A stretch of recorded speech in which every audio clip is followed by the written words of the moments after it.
En fait, Get Large, c'est un label où on sort des artistes qu'on produit, donc des artistes américains, où on va collaborer avec des artistes français aussi.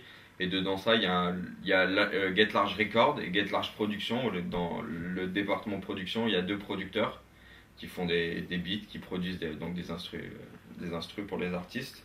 Donc je me présente, Dams, donc producteur. Et c'est là, deuxième producteur. Voilà.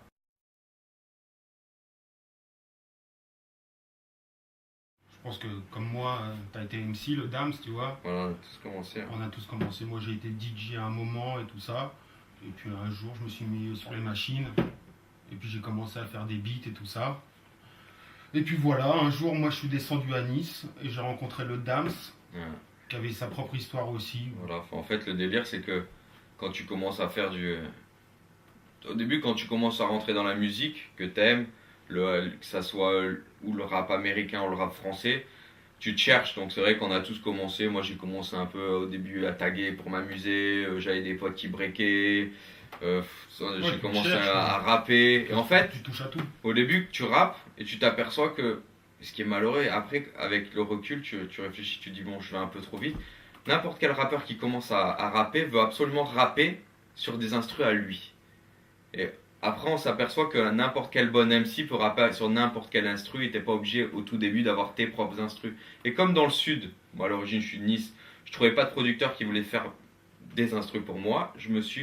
J'ai travaillé pour m'acheter mon matériel et voilà, c'est comme ça que je me suis mis à la production. Donc bon, on est arrivé au tout début, il y avait même pas encore Skyrock, il y avait rien du tout.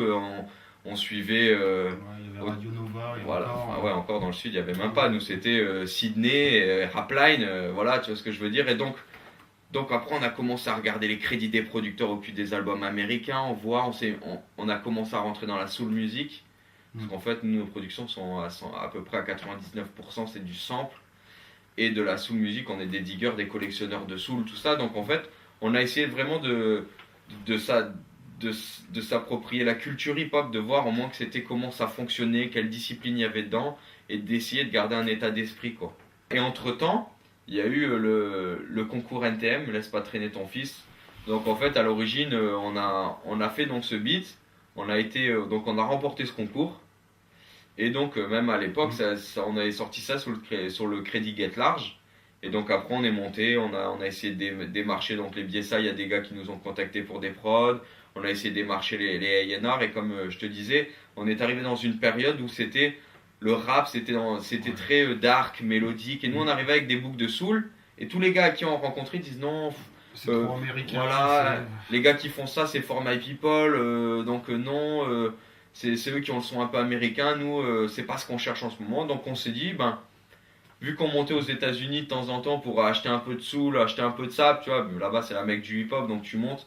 On s'est dit, pire des cas, on va prendre des vacances, 3 semaines de vacances, on va essayer, on va monter avec un beat CD, on va faire écouter. Et si les gars accrochent, et ben pourquoi pas essayer de mettre un pied dedans, quoi. Et en fait, on est monté là-bas à l'arrache, on a loué une chambre, on est parti 3 semaines, on a pris des contacts, on trouvait des fois au cul des vinyles.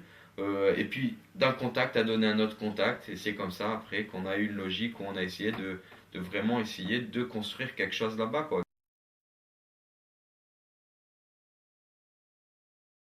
Donc en fait à l'origine la première personne vraiment qu'on a vue c'est Matt Fingers. Il avait le label Guess Wild, il a sorti pas mal de... Ben, c'est lui qui a sorti les premières compiles avec Mos Def, Talib Kweli, il avait M.O.P. dessus, il avait Mike Zoot, il avait du temps de Major League à l'époque aussi, il travaillait, il était A&R, il était MC aussi. Donc c'est un gars, on a rencontré, qui a été super sympa avec nous, qui a écouté, qui a dit ah c'est cool et tout, c'est bien, putain c'est étonnant que vous bougez de France jusqu'à ici pour faire écouter vos beats, putain, la démarche c'est super et tout. Ben écoutez, demain soir, il y a plein de petits. En fait, à New York à l'époque, enfin, il y a de ça maintenant, je te parle. C'était l'époque de Rocus et tout ça. Ouais, il y avait 4 ans derrière. Et en fait, les petits labels indés louaient un studio et il y avait une rencontre producteur et MC. Ils louaient le studio s'appelait Fast Forward Studio. Et en fait, cette soirée-là, on a rencontré Mister Complex, on a rencontré Shabam Shadik et il y avait Chamonix XL, le producteur de 50 maintenant, qui avait un MC P-Dep et qui commençait à produire pour 50 Cent, qui étaient là pour faire écouter tes beats. On a rencontré la clique, on a rencontré Eddie Brock, on a rencontré Quest, de Matt Quest, un rappeur old school.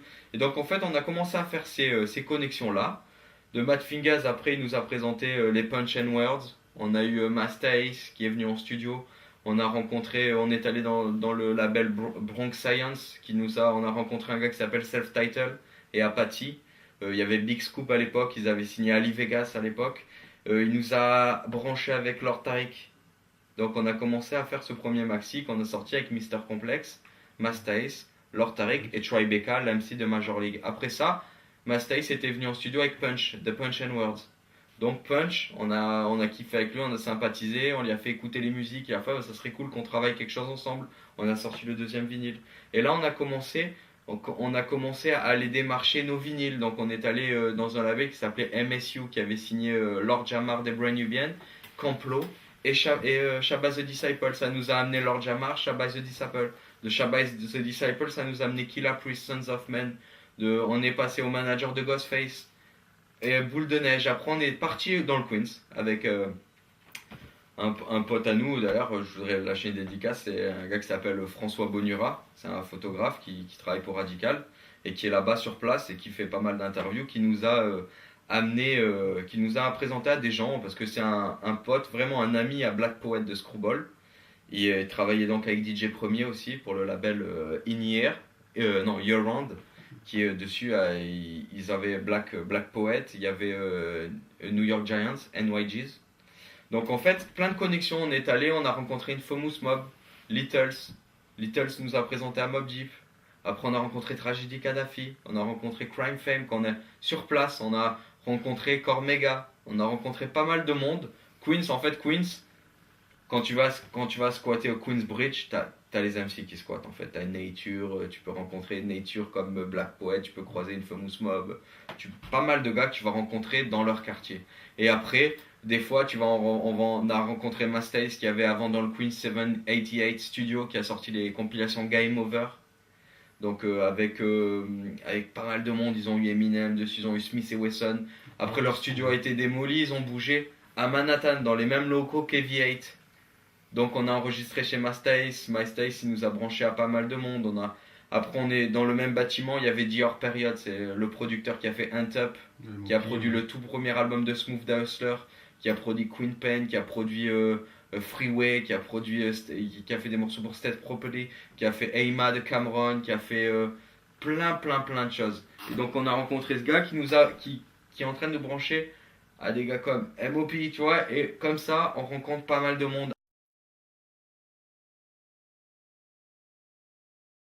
Donc c'est déjà MPC 2000 XL pour la machine. Il y a, moi j'ai un ATC, un Caméléon, c'est en fait un expander qui reproduit des sons de Moog à l'ancienne, tu vois, c'est Studio Électronique qui fait ça. Rock Wilder, Dr Dre utilisent ce son, c'est que des sons de Moog, de vieux orgues, il n'y a que essentiellement des basses. Et c'est vrai qu'après nous on n'est pas trop keyboard, on n'a pas pour l'instant des tritons, ni les phantoms, ni tout ça. Pour l'instant, vu ce qu'on va faire, peut-être avec le temps, on va évoluer pour choisir ce style de machine, mais à 99% ensemble, quoi. Ouais, et puis il faut voir que les synthés, des fois, c'est pas compatible avec la texture de son d'un sample. Voilà. Tu vois ce que je veux dire? Tu vas pas mettre un piano électro sur un sample dessous, ça va pas coller, tu vois, t'auras pas le grain. Tu peux pas avoir un grain de l'époque dans un synthé. Ouais, on peut pas tout Donc, mélanger aussi. On n'est pas un G-son non plus, tu vois. On n'a pas tous les plugins de psychopathe qui te permettent de salir tel son et tout. C'est clair. Donc Nous, notre délire, c'est vraiment dans le délire, c'est revenir à la base du hip-hop, ça veut dire le gros beat, qui est dans le délire breakbeat assez lourd avec le sample, tu vois, qui harmonise le tout, quoi. Quand même un beat qui frappe, quoi. On essaye de ramener des gros beats avec des grosses sonorités aussi. On essaye de choisir des grosses caisses qui vont avec des caisses claires. On prend pas qu'une grosse caisse, une caisse claire, un charlet, tu vois. Vous jouez vos, vos caisses bien sûr. vos caisses. Ah ouais, c'est pas un breakbeat qu'on superpose. Hein. En fait, ce qui semble, parce qu'on peut prendre des caisses claires dans les disques de soul, qu'on va retravailler, rebooster. On peut reprendre des grosses caisses dans le hip-hop, ou que tu peux. Tu sais, du moment que ça sonne. Je crois qu'il n'y a pas de limite, tu vois. Après, c'est vrai qu'on n'utilise pas les sons de la caille parce que c'est assez métallique et plat, tu vois. Dans les sons d'usine, à part l'ASP, comme je te dis, bon, on utilise les sons de l'ASP 1200 parce que déjà il y a un grain ancien, tu vois, une qualité de bits, de 12 bits dans la SP 1200, que tu peux retrouver de 16 bits sur des machines qui vont t'amener un grain que t'as pas dans les nouvelles générations comme les MPC 2000 XL ou les 4000, tu vois, qui est du 24 bits, ça c'est du 16 bits. Donc on essaye de prendre des sons où déjà quand tu vas sampler sur un vinyle, il va avoir la chaleur du vinyle, le mastering du vinyle, donc ils vont amener une rondeur dans la grosse caisse, dans la caisse claire, essayer de prendre des sons qui concordent ensemble, quoi. On va pas prendre un charlet super gras avec des beats, tu vois. On va pas mettre n'importe quel style d'élément pour faire un beat. On essaye. Que ça soit cohérent, tu vois, de A à Z. Et puis après, bon, au final. Après, c'est l'oreille, je pense. Ouais. C'est le délire qu'on veut amener. On essaye de faire. Bon, tu vois, après, quand je fais un beat ou Stéphanie fait un beat, on s'appelle, on se fait écouter. Ouais, bon, déjà, parce que plus ou moins, vu qu'on kiffe la même soul, des fois, on achète les mêmes disques, tu vois, sans le savoir. On essaye de tomber dessus, on les prend sur internet, on a les vinyles, donc on essaye de pas de prendre les mêmes sons, tu vois, c'est con. Parce qu'après, en fait, ce qui se fait, c'est que une fois qu'on a tous nos beats, c'est où on se tape des sessions où il descend dans le sud, où j'ai acheté une table avec un amplificateur à lampe en dessous qui gonfle bien le son. Les compresseurs, donc on a un son un peu plus chaud. Donc il vient, où je monte avec les zips, on refait un peu des beats ensemble, on touche. Par exemple, des fois, moi, j'amène une idée, il me fait putain, ça serait mieux que là, tu vois, il y a un break où tu refasses une cymbale, où on rajoute un son. Et donc en fait, ça serait bien, tu vois, on essaye de plus ou moins être complémentaires et à amener des idées que des fois on peut oublier ou zapper, ou des fois, tu sais, deux idées vaut mieux qu'une, quoi. Ouais, ça t'évite de passer à côté de trucs certaines fois, tu vois.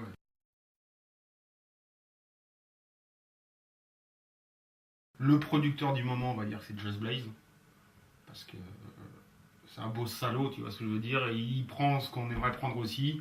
Tout, la soul, le hard rock, le pop rock. Il est fort dans tout, quoi. On se retrouve dans sa musique, tu vois. Autant dans l'électro que quand il sample, quand il compose, il est vraiment fort. De A à Z, ouais. Après, je pense que t'as vu, il y a les classiques, les gars qu'on kiffe vraiment. T'as toujours les pit rock, les premiers. Ouais. Ah, on kiffe Alchemist. Aussi. J'aimais Avoc au tout début, c'était bien. Maintenant, les Hitmakers, moi, Dr. Dre. Tu vois, Dre, ouais. Hitmakers. Après, Alchemist. Tu vois, tous les gars qui sont bons, Kanye West, même Just Blaze dans son délire, Fred Wreck, c'est bien. Après, il y a vraiment des gars qu'on kiffe vraiment, Rick Rock. Ouais, les Trackmasters, c'est fort, tu vois. Trackmaster, c'est bon. Il y a aussi un gars qui tue, qui est peu connu, c'est Bink. Ty Five, c'est vraiment des très très bons producteurs, eux. Bon, c'est des vieux de la vieille, tu vois. Enfin, ils sont là depuis le début. Ty Five, c'est le gars qui était dans Children of the Corn avec Maze, Cameron, il y avait Bigel et c'était le producteur, quoi. Au tout début, t'as des gars comme Charlemagne qui étaient là. Ouais, il y a des gars qui sortent des bons trucs des fois, comme Sermon qui arrive à surprendre, Reza des fois. Reza, il a mis des claques. Ouais. Puis il y a des très bons producteurs un peu moins connus comme No ID. No ID, c'est un gars très très fort qui a fait les albums de Common, tout ça, qui a fait des beats là pour Jay-Z, qui a fait des beats pour DMX, qui a fait des beats un peu pour tout le monde. T'as Buck Wild, Lord Finesse. Frank Wilder. T'as vraiment. Il y a vraiment des très très bons producteurs. C'est vrai qu'après, nous, dans notre délire, c'est vrai que le gars qui va sampler de la soul, tu vas prendre des gars comme Buck Wild, où à chaque fois c'est samplé. Il y a un travail, une façon de frapper le beat et tout. C'est vrai qu'on kiffe, tu vois, même Alchemist. Même si c'est encore un autre délire, Alchemist c'est plus disco, le film, musique italienne, c'est encore un autre délire. Ou même soul. Ouais, soul. Mais encore lui, il amène encore un autre aspect. Kanye West, c'est la soul, mais roots, tu vois. C'est vraiment roots. Ouais, la oldies, fin 60. Just Blaze, c'est un mélange de tout. Mais il y a vraiment de très très bons producteurs.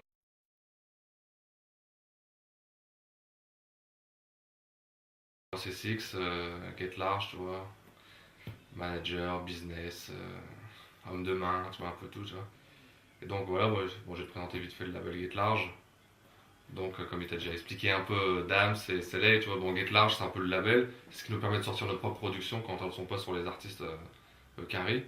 Et ça a démarré surtout au début, on s'est rendu compte qu'il y avait beaucoup de beats qui n'étaient pas pris par les artistes. Bon, tu sais, tes meilleurs beats, ceux que tu kiffes le plus, tu vois, les artistes ils passent à côté. Donc on s'est dit, tiens, pourquoi pas nous, tu sais, on va les faire poser par nous-mêmes et on va sortir les galettes. Donc on a commencé à travailler comme ça, on a produit le premier maxi Get Large avec Lord Tariq, Masta S, Mr. Complex et Tribeca. Et à partir de là, on a eu vraiment un bon écho, des bonnes ventes, tout ça. Et on a enchaîné sur un deuxième maxi, Punchline, un troisième maxi, Reza. Et après, on s'est retrouvé avec pas mal de titres, une vingtaine de titres. Et à partir de là, on s'est dit, tiens, il y a beaucoup de personnes qui n'ont pas eu l'occasion, qui connaissent le nom Get Large, mais qui n'ont pas eu l'occasion d'écouter vraiment. Et donc on s'est dit on va sortir un CD, on va sortir une street tape et on va voir. Donc on a sorti la première street tape, tu vois. In Your Face, Get Large, la première street tape. Donc celle-là elle est sortie il y a à peu près 1 an. Et on a vraiment, nous on était étonnés, tu vois, au début, on en avait pressé que 500, tout de suite, la première commande, 700 pièces, donc on a repressé régulièrement. Et à partir de là, bah, on s'est dit, tiens, on va sortir une deuxième avec les 2 titres. Le Prélude, tu vois, on l'a appelé le Prélude parce que c'était le prélude à l'album. Comme on avait déjà un album sous le coude, on s'est dit, tiens, les titres, qu'on va pas se servir à la place qu'ils dorment dans les fonds des tiroirs, on va les sortir. On a sorti ce petit street album, qui a vraiment bien marché aussi, ça nous a permis d'avoir un petit deal chez Too Good. Et à partir de là, on a enchaîné, tu vois, Please Believe It. Tu vois, c'est. On verra, je pense que tout le monde l'a vu, tu vois, ce visuel-là, le vieux, tu vois, B-Boy, tout ça. Et donc sur cet album-là, ben, ça retrace un peu, tu vois, je veux dire, le best-of des 2 dernières années.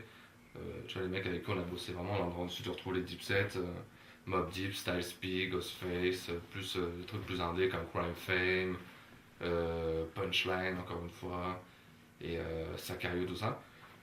Et on a accompagné ça d'un DVD. Tu vois, un DVD d'une heure qui retrace bien le parcours, qui nous montre bien, tu vois ce que je veux dire, le making of de l'album, les galères, comment c'est, parce que les gens peuvent toujours, ils pensent peut-être que c'est facile, tu vois, de bosser avec des ricains, mais c'est beaucoup de galères, tu vois, parce qu'ils ont pas que ça à faire. Nous on arrive, on est toujours, conditionné par un délai, tu vois, on n'a pas le temps, tu vois, on est là 1 mois ou 2, on doit tout boucler, on doit caler les séances studio, donc on le voit bien travailler avec les artistes, tu vois, les relations qu'on a avec eux. Et donc c'est sorti en France, là chez Too Good, ça sort aux États-Unis là en juin. Une sortie globale, tu vois, je veux dire Japon, États-Unis, Angleterre, Allemagne, tout ça. C'est bien, c'est l'avantage du produit ricain, c'est que tu peux le travailler mondialement. Si tu fais que 5000 ventes dans chaque pays, à la fin du compte, tu fais le bilan, tu peux arriver à 30-35 000 et commencer vraiment à vivre de ton truc, quoi. C'est ça qui est intéressant.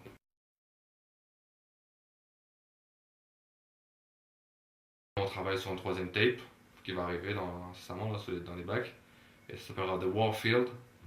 Et donc camouflage, là on se prépare, tu vois, au débarquement. Et donc dessus on va retrouver pas mal de monde. On aura Method Man, on aura Styles P encore, Inspectadec, K-Slay, Masta Ace, Ali Vegas, vraiment du beau monde, tu vois, sur cette tape là, qui sortira en juin. Et après on a la signature Get Large, c'est FT, Fuck That. Et donc là on travaille sur l'album, il y a le street album qui arrive bientôt aussi à la rentrée. On a du beau monde en featuring, on a Fat Joe, Beach Rise, The East Siders, Nature. Et en production, là, tu vois, ce qui est bien, c'est que quand on travaille, enfin, la politique qu'on a, pour les artistes signés sur le label, c'est que Get Large Production ne va pas faire 100% des productions, tu vois. Parce qu'il n'y a qu'une couleur, Get Large c'est une couleur, et on voudra amener d'autres choses, tu vois. Donc on fait la moitié des prods, et l'autre moitié on va aller chercher ailleurs. Donc pour le street album d'FT, par exemple, on a des prods d'Alchemist, on a Buck Wild, Dizzy LP, on a Fred Weck, tu vois, pour la petite touche ouest, tout ça. Et ça sort à la rentrée. Fuck That. Ce sera le street album qui va préparer l'album. On est en train de bosser dessus, tu vois, avec des gros noms encore. Et essayer de choper un bon deal aux États-Unis, tu vois. Et à côté de ça, il y aura une signature en France. Et on va travailler le truc, tu vois. Moi, bon, le but du jeu, c'est que dans 2-3 ans, tu vois, les gens, quand ils pensent hip-hop en France, tu sais, ils pensent Get Large, tu vois.